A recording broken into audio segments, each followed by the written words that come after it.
Hey guys, welcome back. DeFi, degens, Drip, and Farm for Poverty. I'm your host, Drip Coach, dropping knowledge bombs on all Forex Shark related projects. And in today's video, we got a trigger warning.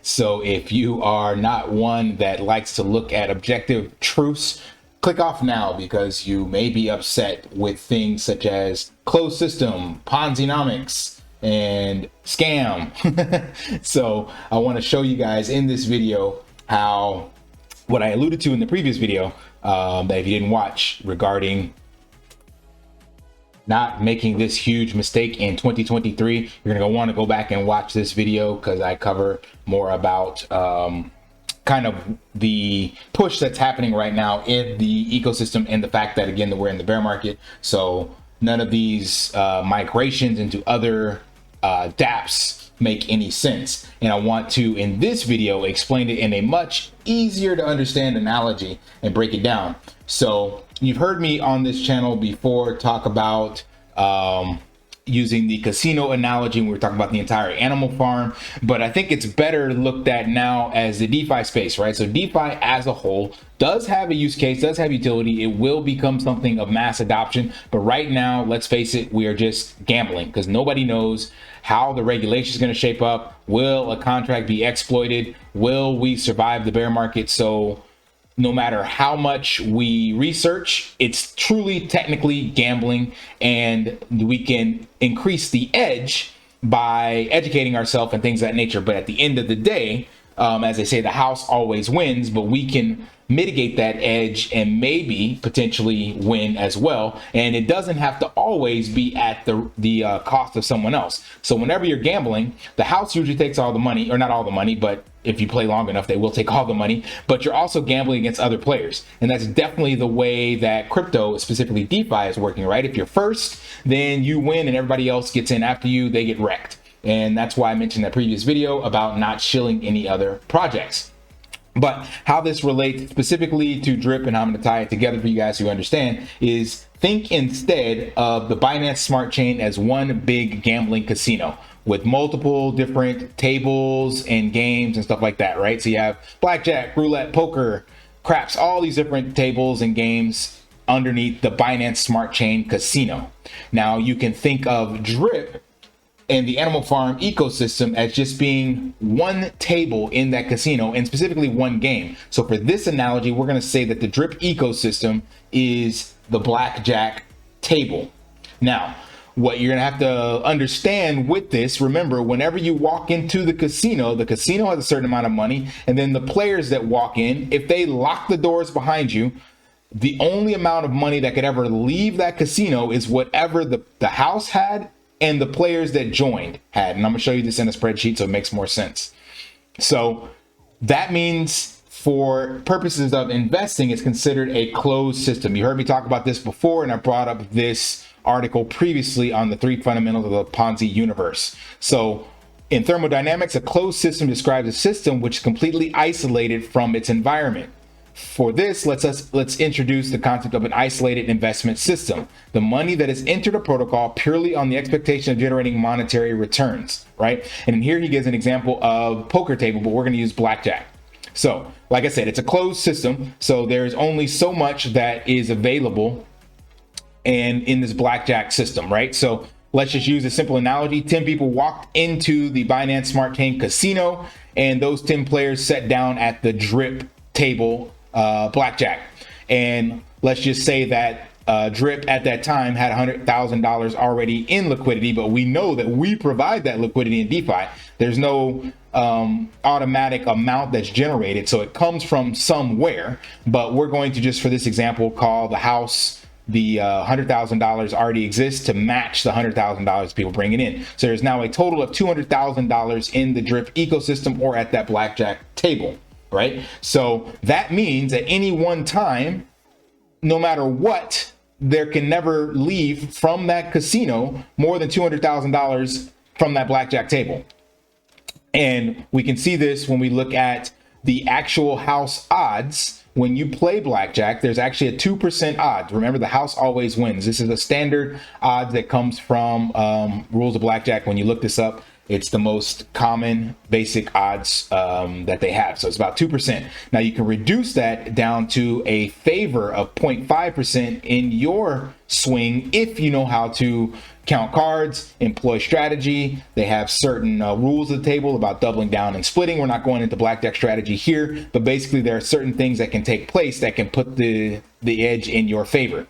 But let's just say that you guys, everybody that sit down at the table is playing independently. They're not playing together. They have no strategy. At the end of the day, out of 100 hands of blackjack, every single one of them can expect to lose 2% of the time, or therefore losing $200 out of their 10,000 and giving away 102,000 to the house. Now, there are different strategies when you sit down at the table, as I mentioned. And one of those in which involves, if you're playing with a group of people that really know how to play, they list the seats at the blackjack table as it relates to kind of like baseball. So first base, second base, even a shortstop, and third base. This one is considered a strategic location because it allows you to see all of the other cards that have come out. And if you're good at counting cards, and let's say everybody's working together, then that means this player can take plays or strategies that can win for the rest of the team or the rest of the people at the table, and maybe they lose. For example, if you're counting cards and you know that there is a high probability of a low card coming out and you don't want that low card coming to the dealer, you could take it and bust your hand, and then hopefully the dealer busts and all other players at the table win, right? Now that means everybody's working together, and that would allow you to have a small edge on the house. And that's that 0.5% if everybody's working together. So together with 100 hands, basically each person would make 50 bucks and the house loses a total of $500 or $50 per player. But again, look, the total has not changed, right? So nothing has been added to this closed investment system. Want to pay your in real life bills with crypto? How about send crypto directly to anyone with a bank account? Spritz Finance is a decentralized solution to be your own bank and connect your crypto earnings to real-world bills and payments. They do not take custody of your assets and allow support on multiple blockchains and Web3 wallets. Sign up below using my referral link and you will get $50 back when you make your first $50 bill payment with crypto. Additionally, I will be using referral bonuses to airdrop, donate, or burn based on community feedback. Sign up now. Now, let's look at it from a different angle, because remember, I told you in that previous video that it's better for you just to double down in drip in the animal farm than it is to run to another game or another DAPP, regardless of who's creating it. Again, I'm not shitting on anybody in the drip ecosystem. You guys do what you want to do. There are some great projects coming out, but remember this is the total amount of money that can ever come. So right now, when new DApps come out, especially if they're advertised within the drip ecosystem, that means they're advertising to the same people at the same casino, you and me, because we all watch the same content. There are so many drip content creators, and there are only so many people in the Binance Smart Chain DeFi and only so many people in crypto right now. So essentially what's happening is some people are getting up from this table and moving over to another table to play a different game. That's all that's happening. Nobody came into the casino. Why? Because the casino doors are closed. It's closed off to the greater community because we are in a bear market. It does not look attractive to anyone to look at any of crypto charts and go, yeah, you know what, I want to get in right now. So we got to be honest with ourselves. Nobody's beating down the doors of the crypto casino trying to dump all their money at the table. The only people there are the diamond hands, as they call it, and they're trying to recycle the money. So they're trying to recycle this $200,000. And recycling is just creating new dApps, sometimes a shit fork, whatever the case may be, and somebody gets up from the blackjack table and goes over to the roulette table. So now, again, we're sitting here, and now the house has the exact same probability. Nothing's changed. Still a total of $100,000 at this table, and $100,000 at the roulette table. I didn't do the total, but you guys get the point, right? But what happens now? Because when we create a new table or a new game, it has new house odds, new edge. It's untested. It could have exploits. We've seen that in the drip community, not in the drip community, but other projects we will name nameless, but have had exploits and rugs and all that stuff. We saw multiple shit forks come out, right? So all that money did was leave the blackjack table, go over to a more risky play, and lost more money. So in roulette, the house edge is 5.3%. In the DeFi space over the last year, we've seen a lot worse edge. So all that's happening is we're just moving the money around from within the ecosystem. And sure, some people will win. Don't get me wrong. If you're first, if you're shilling a bunch of links, you can be first and you can make out like a bandit. But the point I want you all to see is that there's no additional capital coming in. We're just taking it from one place and putting it into another, putting a different spin on it, adding more risk with different contracts or different incentives, whatever. We had tons of them. You can go look them up. I'm not going to name them, but they try to add a different spin on it and say it's more sustainable. They reduce the payout. They do a lockup. They do some kind of mix, whatever, you know, trading bots. It's all sorts of stuff, right? At the end of the day, though, no new people came into DeFi. No new people came into the Binance Smart Chain crypto casino. So therefore, no additional money was added to the house. And every time, this is one thing I'm not adding, is that the house wins because every time you make a transaction, the Binance Smart Chain casino is taking your BNB for gas fees. So you're just recycling money and losing it, because 99% of these projects will fail and 99% of the people at the table will fail because you're playing against other players. It's player versus player. We're not actually working together. If we do this in the drip ecosystem and work together, which we have seen, we saw that drip pumped by us actually buying drip and sacrificing it to the tax vault. That is this strategy here. It's a slow game. You don't make a lot of money. I'm sorry, this strategy here.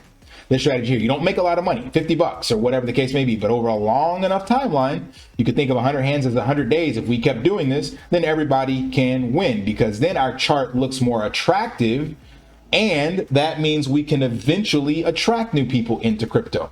Now, again, this isn't all doom and gloom, but I just want you guys to understand how this works out. So what are the opportunities if you're not going to get into a roulette table or another a craps table or something like that? What are the actual options? Well, as I mentioned in another video, I think our solution is that we need to add true utility to the Drip network ecosystem. And by utility, I mean something like what eBay does, where you can buy and sell between people for goods and services, or like Craigslist, kind of the same thing without all of the fluff and some more risque stuff as well, or like Fiverr, right? So that you can host services and people can pay in drip. This is the actual websites and interface that we as a community need to put together so that different people with different skills, different areas of expertise can come on and post their services and say, hey, I am willing to give you this service, this product, this good, this support, this coaching for this amount of drip. If we do that, then that makes this less of a crypto casino and more of an actual barter system, the way we existed when money was actually a thing, not currency before it got corrupted. Money is something that is tangible, physical, non-fungible, and has a value that is based upon what you're trading it for at that time, not a fixed asset like a currency that can be inflated or managed by someone else. So if we go back to this system, which I believe is the real solution to get out of the Ponzi-nomics of DeFi, and adds true utility and makes it very attractive for new capital, because think about it this way: if a new person sees the drip token and then all of a sudden they also see a website with thousands of different services that drip token can buy, that is giving them access to a bartering system or community. So shout out to Ray for the barter town conglomerate. That's exactly what he's trying to create with the different utilities and things he's adding in there. But right now it's just really just sharing information. But he's mentioned his idea of this different society that can function and trade and barter amongst one another. So this is what I urge you guys to get share within the community. Try to help come up with actual utility, not just opening up another table in the casino, not just robbing Peter to pay Paul. You know, this is the example. You can't deny the numbers. If you look at what's happened historically with drip, when the animal farm was paused, we saw tons of ship forks pop up and liquidity exited the drip ecosystem, went into these ship forks, and it got wrecked. And it's going to happen exactly the same way now. Even if these ship forks are legit, if they're not ship forks, they're legitimate platforms, you're still going to see people taking money from the drip ecosystem, trying to run over there and be first. And a handful of people will make a few bucks, but the rest of the community is going to get wrecked and they're going to be upset. So why not instead work together, continue to burn and sacrifice drip, continue to brainstorm and come up with true utility, and then make a system that can actually last. All right, that is it for this video. Hope you found it helpful. I'm sure, again, some of you are going to be triggered because you might think it's your favorite DAPP, or whatever the case may be, but that's not my problem. So hope you found it valuable. And if you did, smash that HBO special with the help of brother out. Like, subscribe, comment down below. And until next time, lift daily and achieve your impossible. See ya.